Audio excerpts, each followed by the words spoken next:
Your alarm goes off. What do you do next?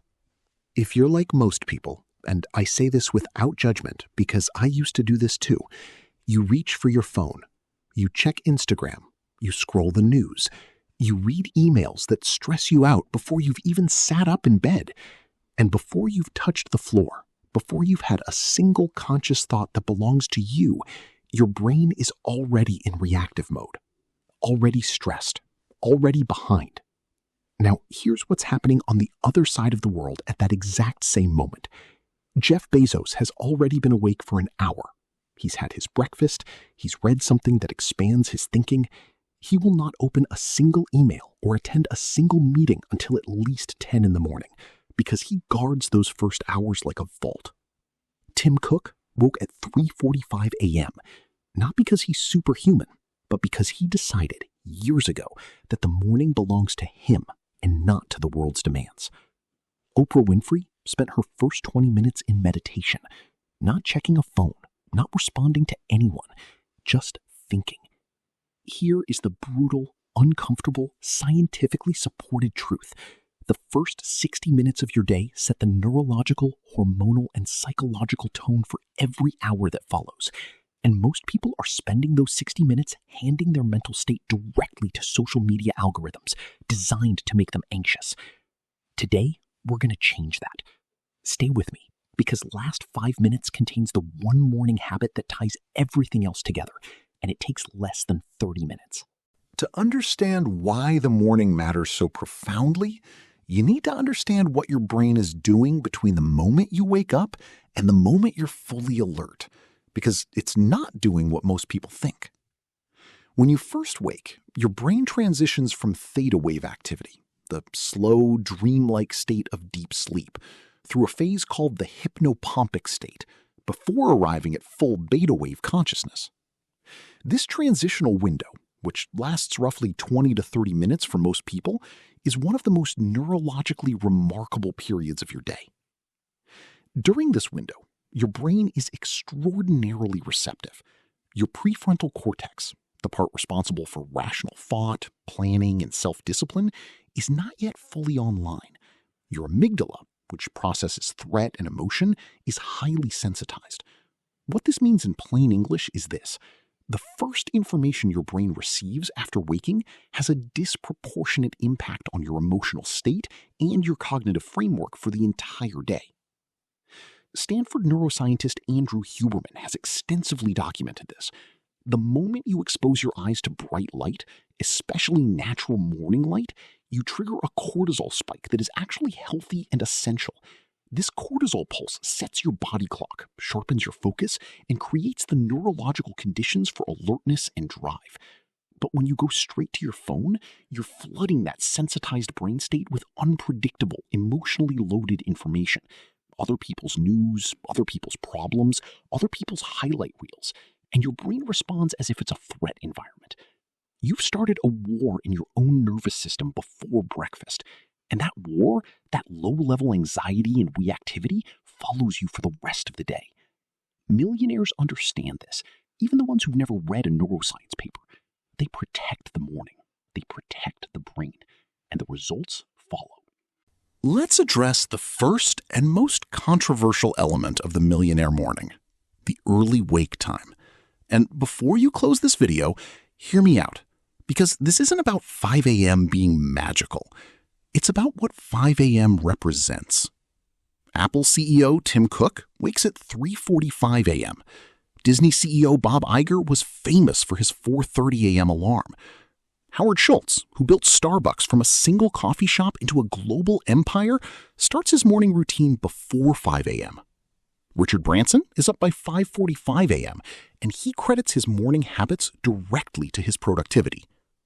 Now, a Harvard study of 367 students found that self-identified morning people earned an average grade point higher and reported significantly better well-being than evening types.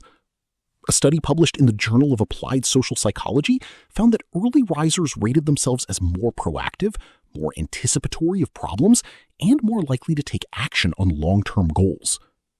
But here's the deeper point that gets missed in every wake up at 5 a.m. article you've ever read.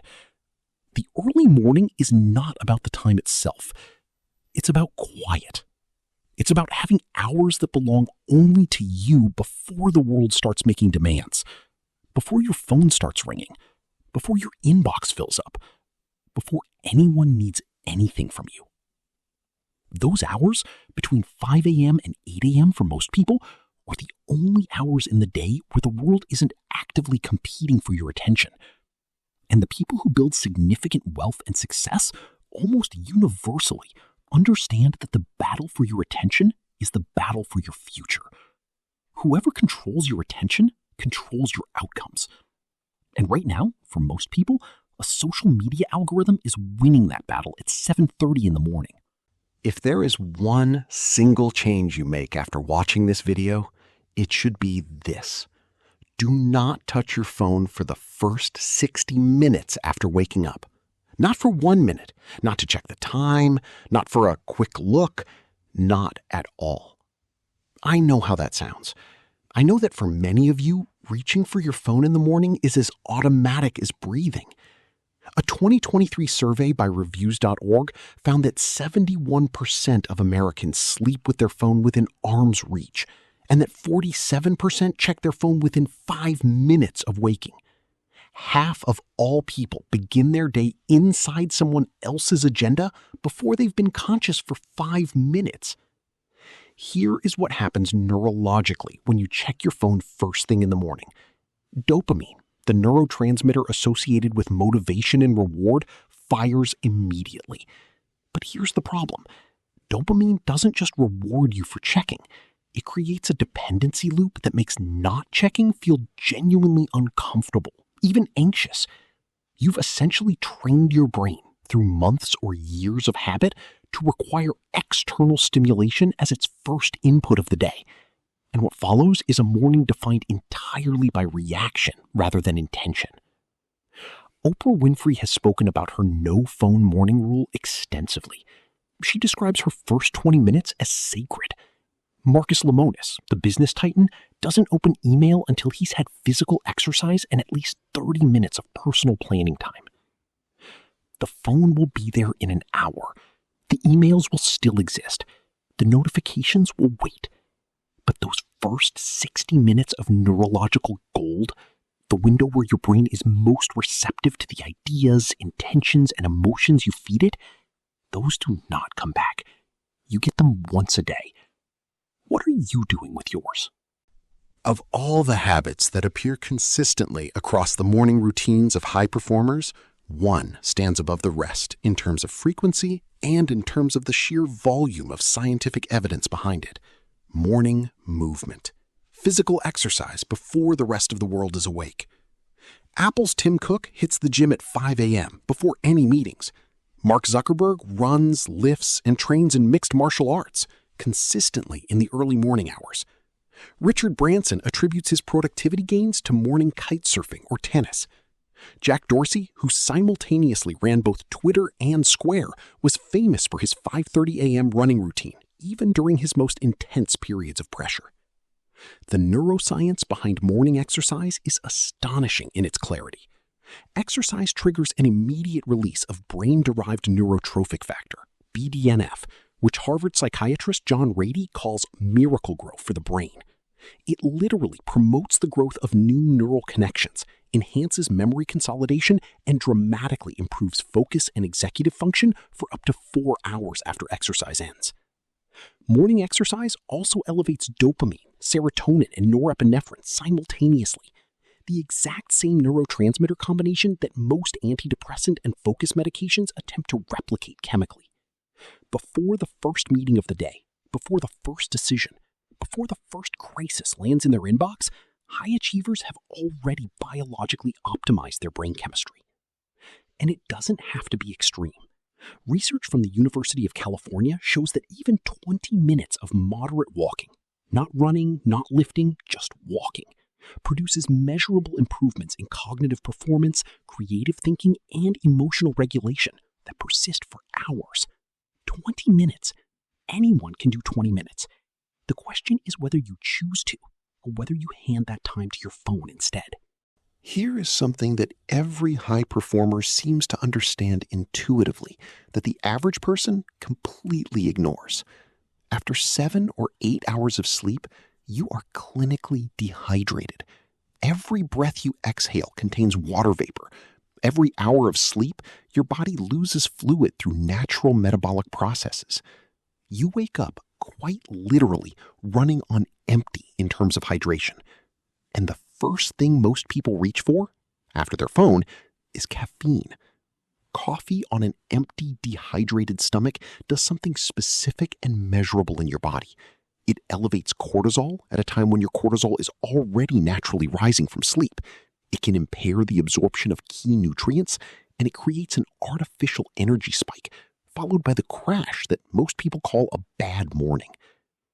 The ritual of many high performers is strikingly consistent on this point. Tony Robbins starts his morning with what he calls his prime, which includes drinking a large glass of water immediately upon waking. Mark Wahlberg drinks water before anything else. The research supports this at a biochemical level. Even mild dehydration of as little as 1.5% of body weight, easily achievable after a night's sleep, measurably impairs mood, memory, concentration, and cognitive performance. As for food, the research on breakfast timing is nuanced and personal, but what is consistent among high performers is intentionality. They don't grab what's convenient. They don't eat at their desk while reading emails. Jeff Bezos famously prioritizes a high-quality breakfast at home with his family before anything work-related. It's a ritual of presence, of intention, of saying to his body and his brain, you matter enough to be fed properly before you're asked to perform. Small thing, enormous downstream effect on energy, focus, and decision-making quality throughout the day. If you had told a group of business executives in 1990 that one of the most widely practiced habits among the world's most successful people would be sitting quietly and doing nothing for 20 minutes every morning, they would have laughed you out of the room. Today, that practice, meditation and mindfulness, is so mainstream in high-performance circles that the question is no longer whether it works, but which method to use. Ray Dalio, founder of Bridgewater Associates, the world's largest hedge fund, has practiced transcendental meditation for over 40 years and calls it the single most important factor behind his success. Oprah Winfrey meditates for 20 minutes every morning and describes it as the anchor of her day. Arianna Huffington was a committed meditator before she built the Huffington Post into a media empire. Mark Benioff of Salesforce, Rupert Murdoch, and Kobe Bryant, athletes and billionaires alike, have pointed to this same practice as foundational. Here is what the neuroscience shows happens when you meditate consistently. The prefrontal cortex, the seat of calm, rational decision-making, literally thickens with regular meditation practice. A landmark Harvard study found measurable changes in the brain after just 8 weeks of consistent practice.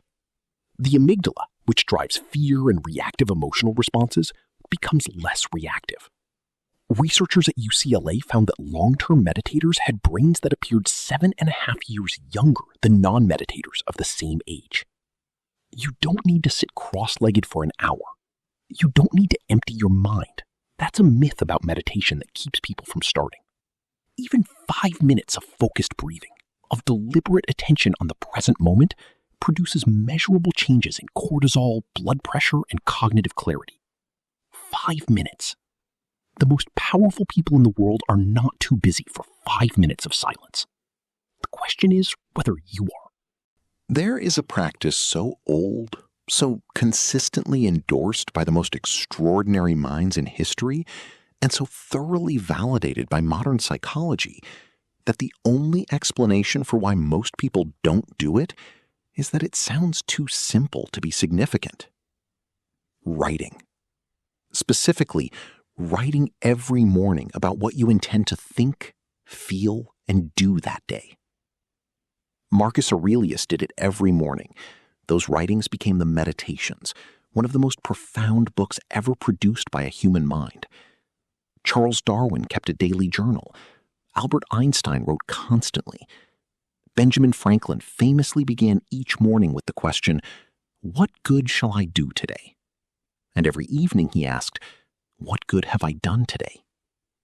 That simple ritual of morning intention and evening review structured his entire life. Today, Tim Ferriss, who has interviewed hundreds of the world's most successful people for his podcast, found that journaling appeared in the morning routines of over 80% of them. He calls his own morning pages practice a hard drive dump, a way of externalizing mental clutter so his brain can operate cleanly for the rest of the day. The psychological mechanism is this. When you write down your intentions for the day, you activate the reticular activating system, the brain's filter for what to notice and what to ignore. You are essentially programming your brain to look for opportunities, patterns, and information relevant to your stated goals. The brain can't tell the difference between "I need to do this" and "I wrote this down and intend to do this." The commitment is neurologically equivalent. It doesn't need to be elaborate. 3 sentences. What am I grateful for today? 3 sentences in the morning. But those 3 sentences, written with full attention and genuine intention, will change the trajectory of your day more reliably than almost anything else on this list. Warren Buffett spends approximately 5 to 6 hours of every working day reading. Not working in the traditional sense, not managing investments, not taking meetings, reading. He once said that his superpower is the ability to read 500 pages a day, and that knowledge compounds just like money. Bill Gates reads 50 books a year. Elon Musk credits his ability to design rockets and build electric cars to the fact that he read 2 books a day as a teenager and never really stopped. Now, very few of us have the freedom of Warren Buffett's schedule. But here is the critical insight that almost everyone misses. It's not the quantity of reading that matters. It's the timing and the consistency. Reading in the morning, before the day's demands and distractions have colonized your attention, has a fundamentally different quality than reading at night when your brain is tired. In the morning, information is processed and integrated more deeply. Connections between new ideas and existing knowledge form more readily. Creative insights are more likely to surface. Steve Jobs famously read deeply every morning. Philosophy, design, history. He credited his understanding of calligraphy and typography, which he studied casually at Reed College long before he built Apple, as the direct inspiration for the beautiful fonts on the original Macintosh. He had no idea when he was reading those books that they would matter. He just knew that feeding his mind with great thinking every morning was never wasted. 30 minutes. That is all. 30 minutes of genuine reading. A book, not an article, not a headline, not a thread. In the morning, before work, can deliver the equivalent of 12 to 15 books of knowledge per year. Over a decade, that's a library. That's the difference between a mind that has been fed and a mind that has been scrolled into mediocrity. There is a staggering difference between a person who begins their day knowing exactly what they are going to do and why, and a person who begins their day and waits to see what happens. The first person is playing offense. The second person is playing defense. And here's the truth about playing defense with your own life. You will always be behind. You will always be reacting. You will always feel like there isn't enough time because you didn't decide how the time would be spent. Someone or something else did. The morning planning ritual of high performers takes many forms, but shares one consistent structure. Before beginning any reactive work, email, messages, meetings, they spend time identifying their single most important priority for the day. Not a list of 40 things, not a vague intention to be productive. One thing. The one thing that, if accomplished, makes everything else easier or unnecessary. Gary Keller literally wrote a book called The One Thing about this principle, and it became one of the best-selling business books of the decade. Elon Musk time blocks in 5-minute increments. Cal Newport advocates for a shutdown ritual every evening that sets the next morning's plan. Tony Robbins' morning priming routine ends with a visualization of the 3 most important things he will accomplish that day and how he will feel when they're done. The mechanism here is simple but powerful. When you decide in advance what matters most, your brain's filtering system, the reticular activating system we mentioned earlier, spends the day quietly noticing everything relevant to that goal and ignoring the noise. Decide first. Then begin. The 10 minutes you spend planning in the morning will save you 2 hours of confusion during the day. That's not a metaphor. Research from the priority management consulting firm found that every minute of planning saves 9 minutes of execution. 10 minutes in the morning returns 90 minutes of clarity. That is the best investment available to any human being.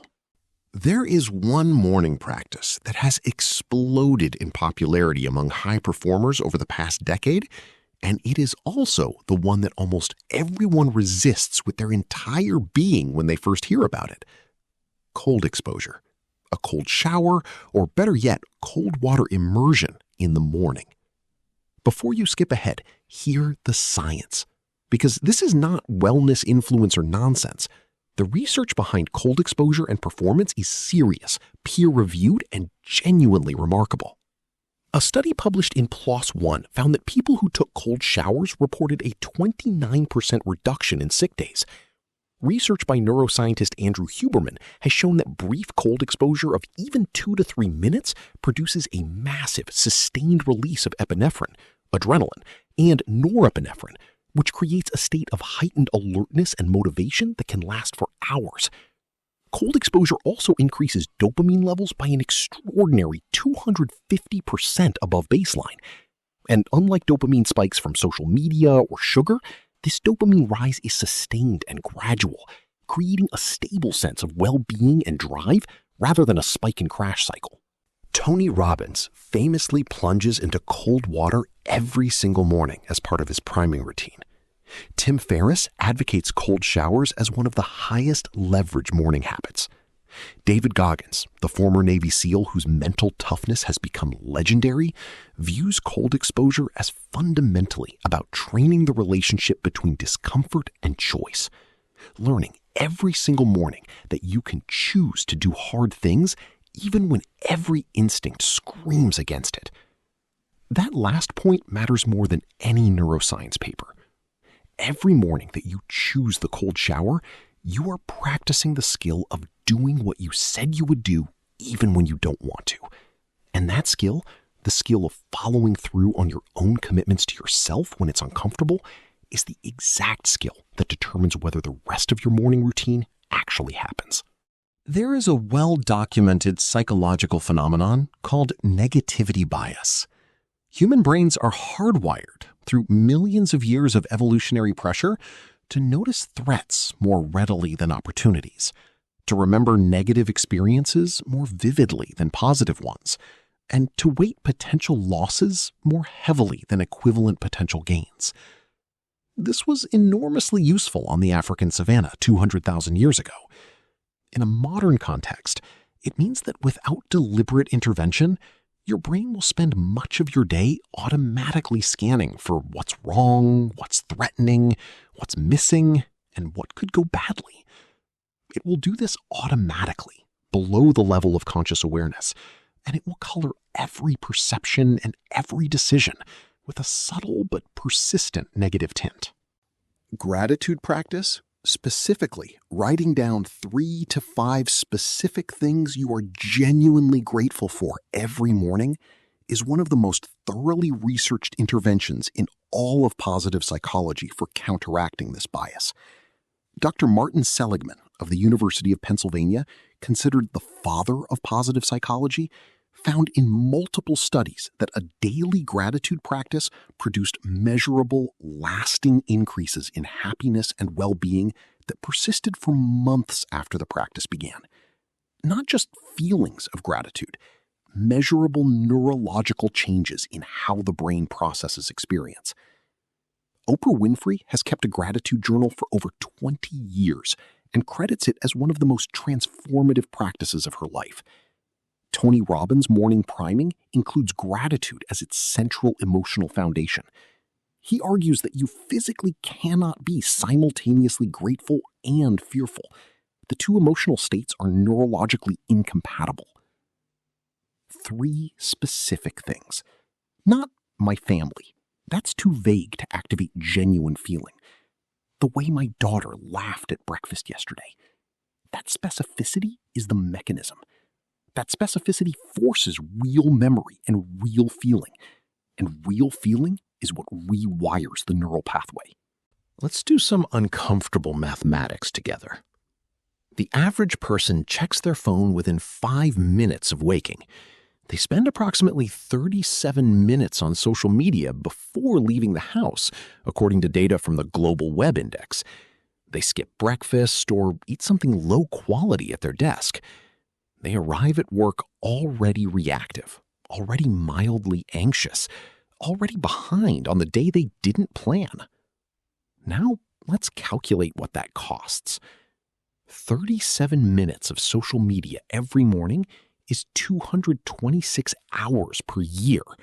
That's 9 full days.